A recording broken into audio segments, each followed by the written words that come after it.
እስራኤል መራሹ ቀጠናና ስጋቱ እስራኤል በኢራንና አጋሮቿ ላይ የወሰደችው ተከታታይ ወታደራዊ እርምጃ በቀጠናው የነበረውን የኃይል ሚዛን በእጅጉ እንደቀየረው የሚታወቅ ነው። ይህ የባለፈው ሰኔ 14 2025 የተደረገው ጥቃት ማለት ነው።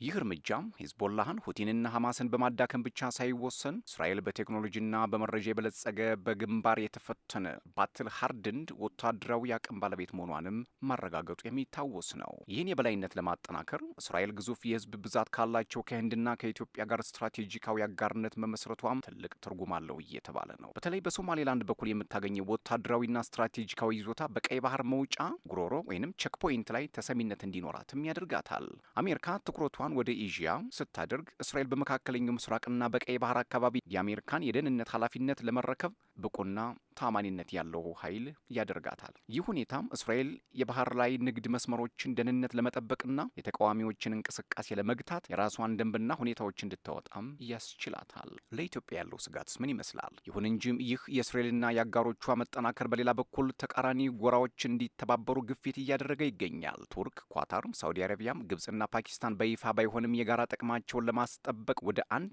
ሱኒ አክሲስ እያመሩ መሆናቸው ይስተዋላል። ይህ ስብስብ ከእስራኤል መራሹ ጋር በሚያደርገው ብርቱ ፉክክር ለኢትዮጵያ ያሉ በቀጠናው ቁልፍ ቦታ ላይ የሚገኙ ሀገራት የፉክክሩ ማዕከልና ሰለባ ሊሆኑ የሚችሉበት እድልም ሰፊ ነው ይላሉ የፖለቲካ ተንታኞች። የኃይል ሚዛኑን ለማስጠበቅ ማናቸውም በእጃቸው ያለውን የኢኮኖሚ፣ ወታደራዊ፣ የኢንፎርሜሽን፣ የዲፕሎማሲና የቴክኖሎጂ ብሔራዊ የተጽዕኖ መሳሪያዎቻቸውን ኢንስትሩመንት ኦፍ ፓወር በታቀደ በተደራጀና በተቀናጀ መልኩ ይጠቀማሉ። ኢትዮጵያም ከእነዚህ ሀገራት ጋር የንግድ፣ የኢንቨስትመንት፣ የሰው ኃይል ስምሪት፣ የፋይናንስና የባህል ግንኙነት ስላላት ለማባበያ ሊውል እንደሚችል ሁሉ ልምጫቸውም ሊሆን ይችላል፣ ብትራቸውም ሊሆን ይችላል። መንታ ጠቀሜታም ዱዋል ዩዝ አለው። ለምሳሌ ወደ ሳውዲ የምንልከው የግብርና ምርት፣ ፍራፍሬ፣ ስጋና ሌሎች ተዋጽኦች ምክንያት ፈጥረው እንዳይገባ ቢከለክሉስ? የጸጥታ ስጋት ብለው ኢትዮጵያውያን ሰራተኞችን ባይቀበሉ ወይንም ቢጠርዙስ?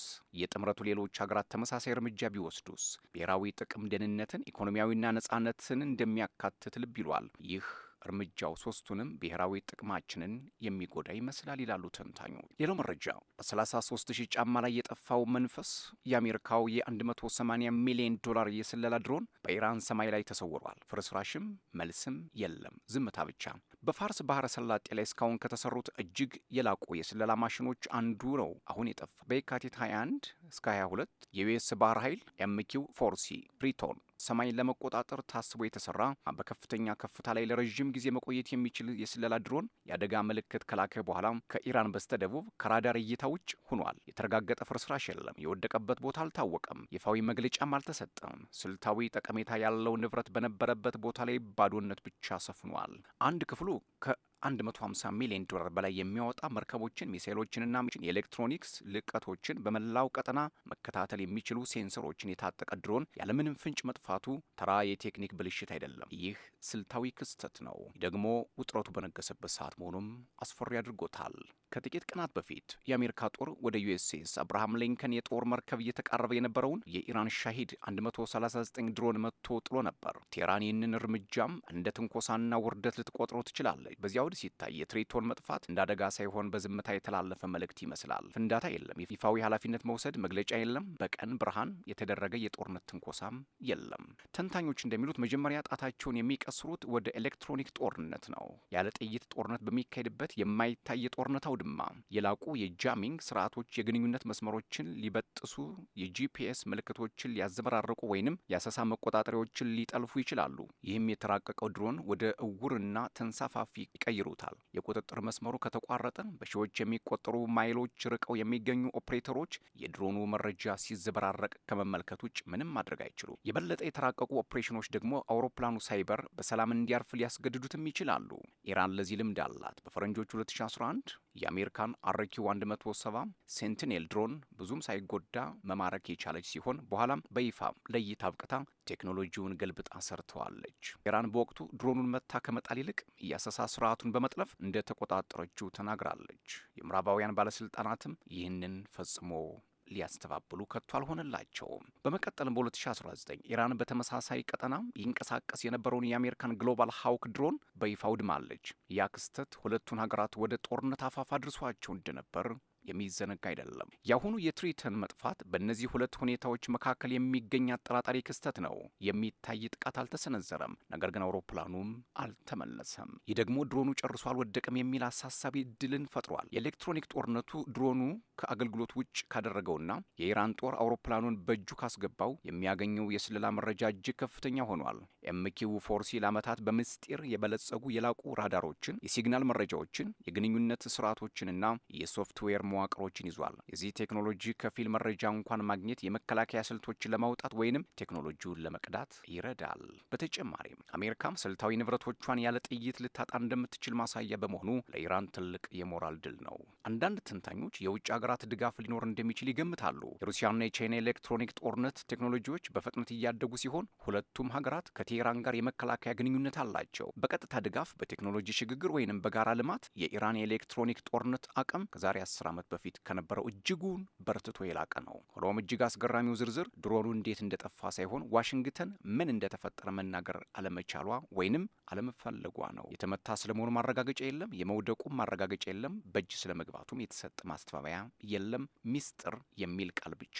በዘመናዊ ጦርነት ውስጥ ግልጽነት ማጣት ራሱን እንደ መሳሪያ ያገለግላል። ኢራን ድሮኑን ሳይበር በእጇ ካስገባችው የአሜሪካ ዝምታ ያለ ተጨባጭ ማስረጃ ጦርነት ውስጥ እንዳትገባ ያግዳታል። በተቃራኒው ቴህራን ያለምንም ጫጫታ ጠላትን የመከላከል አቅሟን እንድታሳይ ያስችላታል። መልእክቱ ቀላል ነው። በሰማይ ላይ ያላችሁ አይኖች ደህና አይደሉም ማለት ነው። ይህ በእንዲህ እንዳለ ሰፋ ያለ ስልታዊ ሁኔታ ክስተቱን ይበልጥ አሳሳቢ ያደርገዋል። አሜሪካም ከኢራቅ ጦርነት ወዲህ ታይቶ በማይታወቅ ደረጃ በክልሉ ጦር እያከማቸች ሲሆን ከኢራን ጋር የሚደረገው የኒውክሌር ድርድር በከፍተኛ ጫና ውስጥ ወድቋል። ለሚቀጥለው ሳምንት በቪየና ኦስትሪያም ተቀጥሯል። በዚህ ሁኔታ ውስጥ አንድ ትልቅ የስለላ ድሮን መጥፋት የቴክኒክ ኪሳራ ብቻ ሳይሆን ወደ ጦርነት በሚያመራው ግጭት ውስጥ እንደ ምልክት ርችት የሚታይ ነው። ምክንያቱም የስለላ ድሮኖች ገለልተኛ ተመልካቾች አይደሉም። እነሱ የዘመናዊ ወታደራዊ ኦፕሬሽኖች የነርቭ ስርዓት ናቸው። ኢላማዎችን ይለያሉ፣ እንቅስቃሴዎችን ይከታተላሉ እና ትክክለኛ ጥቃቶችን ያስችላሉ።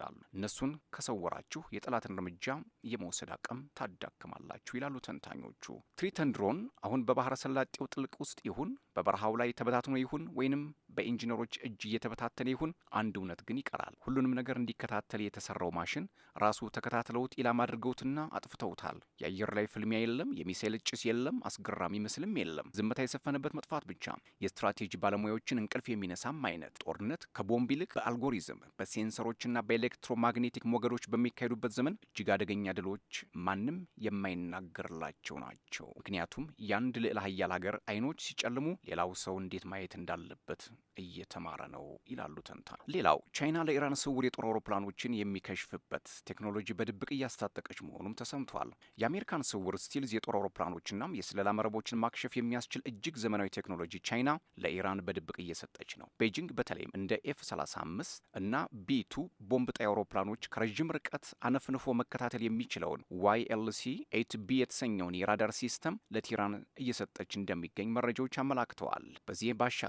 ከዚህም ባሻገር አሜሪካ በኢራን ውስጥ ያሉ ኢላማዎችን በቀላሉ እንዳትከታተል ለመከላከል ቴህራን አሜሪካ ሰራሽ የጂፒኤስ ቴክኖሎጂ ትታም የቻይናውን ቢዲዩ የሳተላይት ሲስተም እንድትጠቀም ቤጂንግ ጠንካራ ግፊት እያደረገች ነው። የቻይና የስለላ ተቋም MSS በበኩሉ ኢራን ሁሉንም የአሜሪካና የእስራኤል ሶፍትዌሮች ሰብሮ ለመግባት እጅግ አስቸጋሪ በሆኑ የተመሰጠሩ ኢንክሪፕትድ የቻይና ሲስተሞች እንድትተካ በአጽንኦት እያሳሰበችም ይገኛል። የፖለቲካና ወታደራዊ ታዛቢዎች እንደሚሉት ቻይና ከኢራን ጎን ተሰልፋ በቀጥታ ጦርነት ውስጥ ባትገባም $400 ቢሊዮን ያፈሰሰችበት ኢንቨስትመንትና ትልቋ የነዳጅ አቅራቢዋ በቀላሉ እንድትወርቅ አትፈቅድም። ከ20 እስከ 30 በመቶ የሚሆነው የዓለም የድፍድፍ የነዳጅ ፍሰት በሆርሙዝ ባህረ ሰላጤ ስትሬት ኦፍ ሆርሙዝ በኩል የሚያልፍ መሆኑ ደግሞ ጉዳዩን የኢኮኖሚና የደህንነት ስጋት ከፍ ያደርገዋል። በአጠቃላይ ዋሽንግተን ግዙፍ የጦር መርከቦቿን ወደ ቀጠናው እያንቀሳቀሰች ባለችበት በአሁኑ ወቅት ቤጂንግ በበኩሏ ለማንኛውም ያልተጠበቀ ጥቃት መከላከያ የሚሆን ዘመናዊ ቴክኖሎጂዎችን ለቴህራን በማቅረብ ላይ ትገኛለች ሲል